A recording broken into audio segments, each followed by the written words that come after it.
C'era una volta il paese dei Noi. Il paese dei Noi era abitato da persone i cui nomi erano facili da pronunciare. Io, te, me stesso, tu, ancora io, sempre te, ma allora io, e perché tu, e così via. Al di fuori del paese dei Noi vivevano loro. Loro avevano nomi meno semplici da pronunciare, almeno secondo noi. Lui, lei, l'altro, l'altra, tutti gli altri, quelli, quello là, quell'altra, questi qua, ma perché non se ne stanno a casa loro, eccetera. Ora, si dà il caso che molti tra gli abitanti del paese dei Noi non vedessero di buon occhio loro. Le ragioni sono molteplici e non staremo qui a narrarle.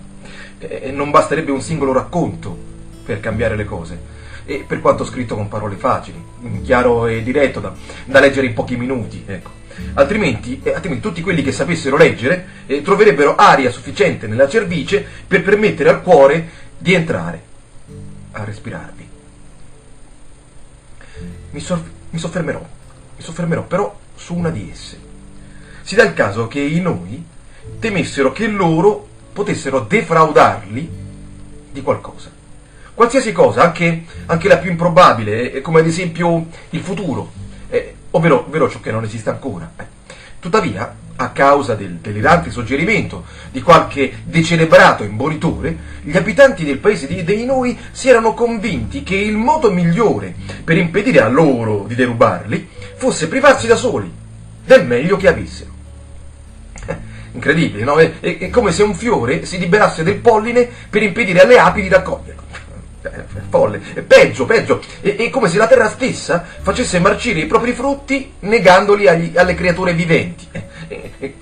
In breve, è come se l'intera danza si riducesse ad un dare e prendere, ignorandone il seguente preciso cambio dei ruoli, ridare quel che si è preso. E allora capitò di tutto nel regno dei Noi. C'era chi si privò dell'amore, e chi della fantasia, e chi del senso dell'humor, e chi della comprensione. C'era chi rinunciò ad avere voce in capitolo, e addirittura chi si dimenticò del tutto di averla, la voce. Ci fu perfino chi eliminò dalla propria esistenza la via che ti porta su un'altra di via. No, dico, ve lo immaginate che rottura di scatole vedere un solo orizzonte sino alla morte? Ciascuno troncò parte di sé tra le più degne di esserci, ma la maggioranza concordò nell'affrancarsi da incalcolabili privilegi dono del passato. Un regalo confezionato al prezzo di sogni e sangue, per amore dei Noi del futuro. I diritti umani. Fu la privazione che funzionò meglio, perlomeno all'istante. Via il diritto al cibo. E via il diritto ad un riparo da pioggia e freddo, via il diritto alla cura e via il diritto all'accoglienza, via insomma il diritto ad esistere, e divenne più facile, anzi da facile divenne naturale, ignorare, violentare, torturare, discriminare, sacrificare, calpestare, sfruttare loro. Il problema però è che a forza di togliere a mani basse, molti tra gli abitanti non riuscivano più a rammentarsi cosa volesse dire essere io. Fu così che tanti tra gli io si convinsero di essere perlomeno Noi.